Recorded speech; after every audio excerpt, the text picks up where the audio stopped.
You're listening to Elevate, the official podcast of Elite Agent magazine for real estate industry sales professionals, property managers, and leaders. Each episode, we bring you behind the scenes coaching, news analysis, exclusive interviews, technology, and more to help you list more, sell more, and elevate your results. To subscribe to the magazine, visit eliteagent.com.au/subscribe. Here is your host, Samantha McLean. Hey, Samantha McLean from Elite Agent magazine, proud to bring you our weekly news recap for the 10th of November. We've got more of the census results today that are out, which are directly about the industry, and some interesting facts and figures there. Some cool apps that you need to know about, plus a few video tips and the usual wrap-up of results around the country and more. Crazy week, hey, Mark Edwards? Yeah, it sure has, and the prep-up coming into the leadership event. Very excited about that. We actually had the program land on our desk. Yeah, and they look fantastic. Really happy with the way that it's turned out. We've nearly got a full house, so 200 people registered to come to the event. We've still got a few tickets left, dribs and drabs. But if you want to come along, you'll have to get onto that quickly on the weekend because we can't go over our limit.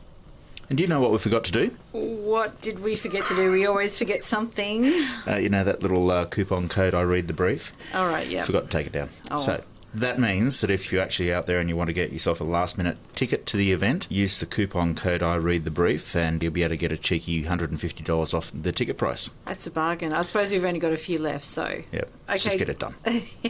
Let's just fill the house. So speaking of filling the house, we're actually going to be launching the note pool again, aren't we? Well, we are going to be launching a note pool, but we're going to be doing it quite differently this time. So we're going to be doing it using Slack. So some of the big offices out there are already using Slack, which is a great productivity tool, great messaging tool. I've been using Slack to take notes at the other conferences I go to, and it's something that uni students do all the time, right? Queensland Uni use it quite extensively, don't they? Yeah, they do. What they do is all of the students take notes into one note pool because different people have different perspectives on different things. And so it allows you to get a handle on what other people are thinking and maybe even ask questions and network in the group and all that sort of stuff. And it's a closed group, so that means no pesky members of the public getting in and things like that. So it's another great part of the event, I think. And after the event, like, we are filming all sessions because this event is different. We're running this event in 3 streams. So there'll be keynotes in the morning, keynotes in the afternoon, and then during the middle session, we're breaking out into streams of people, growth and innovation, so that if there's one particular place where you want to be, you can go and watch that stream on the day. But you can come back and watch the video later, but only if you have a ticket, because we won't be putting the long videos anywhere else. Because that was one of the biggest challenges we had when we went to Inman, wasn't it? Because they have like sort of these multiple streams, and you really are scratching your head, and sometimes you're struggling as to go, well, if I go to this this particular stream, I'm going to miss out on the content from the other. But with us we've got 3 videographers that are going to be going on. I think we've got a total of 8 cameras that are going to be in the event, so that, you know, at the end of it, you're going to be able to see absolutely everything that's gone on. No wonder you're looking like you got a few more grey hairs this week. You should see the run sheet. Absolutely. So I suppose now that all that's done, the programs are in and the swag's in and all the rest of it, I better get down to preparing my presentation on the future. Yeah, probably a good idea. I mean, you seem to be predicting the future earlier on in the week, though, didn't you? You're referring to the fact that I can pick a Melbourne Cup winner better than you? Yeah, well, yeah, something like that. You did pick the trifecta on the Cup, though, didn't you? I did. It was a feeling. So I think it was almost the field as well. No, it wasn't. It was not. But I will be talking about what we're seeing in terms of trends and things like that for the next year, which I think will be very useful to everyone in planning out their new year. So looking forward to that once I get this out of the way, just get those slides done. Yeah, absolutely. CoreLogic, as usual, gave us the wrap-up from the week from last week and what we're looking forward with the week coming on. So obviously with the Cup being done in Victoria, the numbers are back to normal. So around about 1,200 auctions are happening across Victoria, up from 300. Sydney's also above 1,000 auctions for the weekend that's coming. Clearance rate's pretty low, though. Well, it's not low. It's been below 60% in Sydney for the last couple of weeks. But then there were like 100,000 people at the races on Saturday and 130,000 or something ridiculous on Tuesday. So people's heads clearly elsewhere right now. Absolutely. But, well, they were the Sydney clearance rates. So Victoria was still comfortably above the 70%. So, this week is back up towards 3,000, 2,700 auctions. Combined clearance rate last week was 61%, and that's actually the lowest weighted clearance rate since early last year. Oh, right. So, anyway, again, indication of where the market is at the moment. Yeah, and we're now in the run-up to Christmas and all the rest of it, but I guess the safest bet of this week was that the Reserve Bank weren't going to do anything. Yes, absolutely. I think that was a very safe bet, that one. Yeah, also maybe not such a safe bet, but I'm assuming that the government are breathing a bit of a sigh of relief in that first home buyers in New South Wales appear to be back. So while the numbers obviously are softer in one way, I'm sure that's actually better for another group of people because, it swings and roundabouts. And I'm sure Premier Gladys, after being under fire for all sorts of things she did when she was the Transport Minister, is actually breathing a sigh of relief. Just a little one. That first home buyers are back in New South Wales. She said there was about 10,000 come back into the market. So since July, that's a fairly healthy number. Absolutely. Now, speaking of statistics, there's been a lot of statistics, a lot of numbers around recently, and one of the interesting ones is that we had Cool Seeing from realestate.com.au in the house for Transform this week, and he'd done a bit of background research on our Transform Masters gang and figured out that there were actually, wait for it, are you sitting down? I know you're sitting down because I can see you, but some other people might not be sitting down, they might be sort of doing the ironing or something like that, and I just want to make sure that I'm about to deliver a bit of a shocking statistic here, is that when Cool looked at the numbers for our Transformers in their postcodes, he actually found that there were more rental searches now than sales searches. So the combined rental searches now greater than sales searches. So for anyone that's sort of, thinking that property management doesn't deserve as much thought into the ads and as much love and all the rest of it, that is a definite shift, right? And this is across all 12 different postcodes, 12 different markets, ranging everywhere from Maroubra and Sydney Beaches out to West Australia, Queensland, so all over the country. The analysis was fairly consistent in that there was more property searches for rental properties that were for sales. Yeah, really interesting stuff there. So the census found that 30.9% of Australians are renters now. To put that in perspective, 31% of Australians own their own home outright in 2016 compared to 41% in 1999. So that number has 10% shifted. drop. That is absolutely incredible. But I'm pretty excited this week. Yeah, I know. I heard. Particularly today. I heard. The census numbers are out. Yeah. As in a really big data set has been made available. Has been dropped, yeah. So it's about the real estate industry. So often... Well, it's about all employment industry, yeah. Yeah. Yep. All employees in Australia, where Australians work and things like that. So obviously it gives us some good data on what... the average employee in real estate looks like. So what have we found out so far before you get buried in an Excel spreadsheet? As soon as the event stopped, I'm going to be sort of lock myself in a dark room with when you can just slide the pizza under the door. There's 110,000 people in total that's employed in the real estate industry. Now we're still got to do a little bit of an crunching on that as to what that actually means, but we get asked so often how many people are in the industry. Well, there you go, 110,000 people. 110,000, and around about 56% of that are women in the industry. So, I had thought that it was about 50-50, because the numbers that we see across our open rates and magazines and all that sort of thing tend to skew towards more women in property management and more men in sales. But it's interesting that women now outweigh men. I bet that's going to cause a bit of a kerfuffle next year with events and things like that are typically got a lot of male speakers. I mean, for me, I don't really care who I'm looking at. It's are they providing me awesome content? But this is a constant debate that rages on. Look, I think speakers need to be and always should be chosen based on their merits, based on their content and what value they're actually going to be adding to the audience. Full stop. We'll wait and see what happens, now that those numbers are out. But anyway, I'm rubbing my hands with glee. I'm pretty excited about what's going to come out of there. I did manage to get probably around about 15-20 minutes with the data this morning. The average age in the industry is just below 42 years old. Yeah, some people might be surprised by that the average age is 42. Also the meaning of life, coincidentally. How about that? Maybe that's what real estate is. The meaning of life is real estate. Can you draw that long bow? I'll go with it. It's actually younger than America, where the average age is about 52, 53. Yep. So our industry is actually quite a bit younger. Yeah, it's interesting. There were quite a fair few people that were declared as being 15-year-old in the industry, so they're getting in early. Young. And there were 4 people that were 97 years old, so there's a big gap there. But everything boiling down is that 42 years old being the average in the industry. Number. Yeah, interesting. So I'm really excited about getting my hands into it and crunching some of the numbers there. If you have any questions about spread of real estate agents or anything if you'd like to know that, any particular sort of weird and wonderful combination of information, throw it at us. Yeah, we're ready for it. Yeah, and absolutely. we will have a wrap-up of that census data in the next issue of the magazine, which will be out early December, just before you all go on holiday, so you can grab it and take it on your flight. It should be a lot of fun.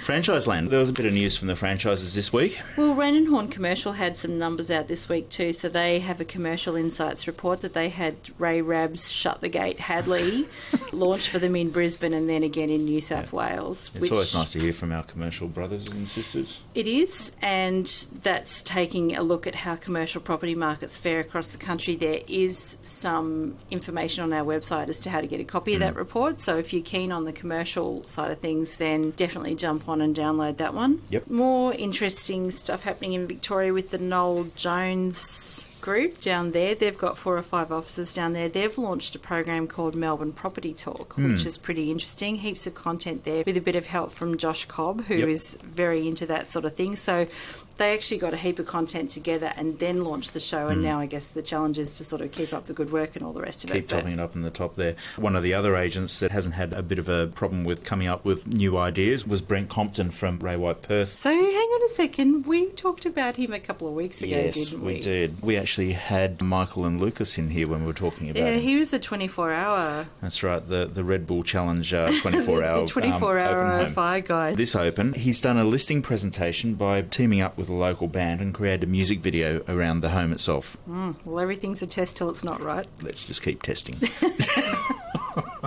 Speaking of content as well, News Corp has actually had a new real estate digital editor appointed. Lisa Herbertson has been promoted into the role. Azil actually had a good conversation with her and so went down the path of what you would need to do if you want to get recognised by the mainstream news, not necessarily for property, sort of reviews and whatever, but what she's looking at from a digital editor's perspective from News Corp. So it was quite an interesting read as well. Yeah, well, it is interesting. I mean, that's a question I get asked a lot. How do you get into the magazine? And I thought it was interesting because obviously if you want to get more attention for a property or something like that, then she's the person that you've got to impress, right? Yeah, absolutely. And I would say unequivocally from an editor's point of view, we always think about our audience. Yep.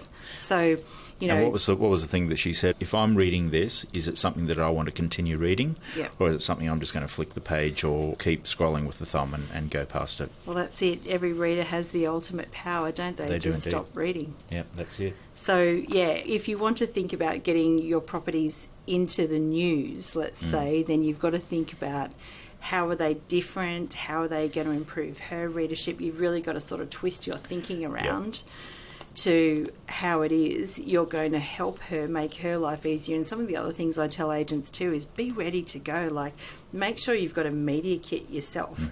Have a good high-res photo, because sometimes, like even when we're making decisions on who gets in the brief and who gets in the magazine and all the rest of it, it's usually the person that's more organised and easier to deal with. And there are things you always need, isn't it? You need a bit of a bio, you need a photo, you need all of those things, and if they're all in a media kit, and if you make it easy for the editorial team, they're going to love you, and they're going to come back. So easy. Yep. And if you want a sample media kit or a link to a sample media kit, please email us, newsroom@eliteagent.com.au, because we do have a pretty good sample that you should have in your kit bag at any rate. Yep. Absolutely.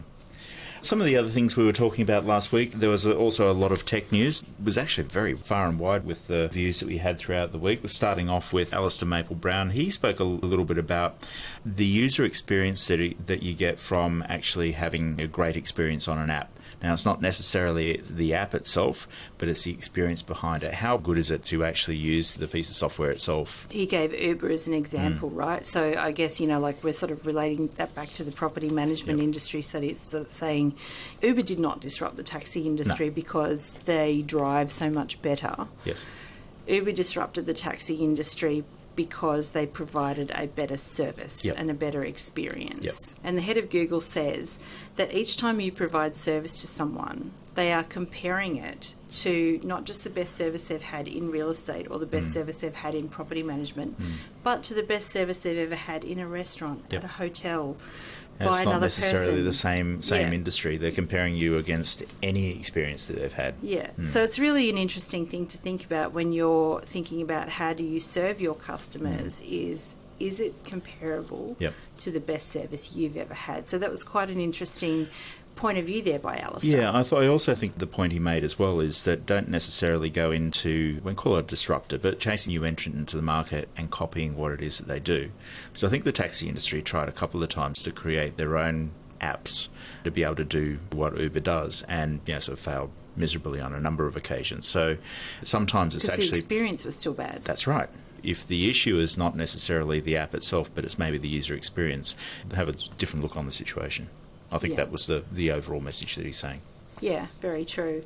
Google Maps, I mean, that's an app that everybody uses a lot, but I discovered this little article this week which I thought was amazing. So I don't know if you know this or not, but you can actually use Google Maps for things other than just finding your way around. You can actually use it to mark your car spot. Like normally I take a photo of the pylon and try and remember where that was. But there's a really great article that we pointed to this week that actually has 12 different uses for Google Maps, which is really good. There's a lot of cool things there. Particularly when you're in a crowded racetrack or something like that. Exactly. And speaking of number of features, we also had Eddie Seaton write us an article in the last issue of the magazine. It's actually trended the top highest article of the week. Yep. 10 productivity apps that leading agents use every single day. So there were some great little suggestions there. I think he also had Slack in the mix. Mix. We love using Slack, don't we? It's a great thing. But anyway, check that out. There's 9 other fantastic little apps that are there from a productivity side of things. As always, links in the show notes below. Also in the app department, let's call it the Department of Good Works now, because working with Chris Hanley for the last couple of months has made us think that. But sometimes when you need a little bit of a boost, like we're all getting to the end of the year and we're all getting a little bit tired. We're getting a bit tired, right, too. Yep. We'll admit that freely because we've had a lot on in the last couple of months. Yep. But there's a couple of apps that can actually help make you feel good. One is the Giver app. So even if you are not in the business of giving major donations, Giver app can actually allow you to give donations of 10 cents here and there to $1 or whatever. And then you can actually look on the app at the end of the year and go, wow, I've actually given quite a bit. Because you don't realise it. No, you don't. And sometimes you think, well, so what is 10 cents, 20 cents going to be actually making to somebody that you actually donate that to? And this app itself gives you, so a bit of a view as to what impact you've made from that side of things. There was also a great little app that a 17-year-old created.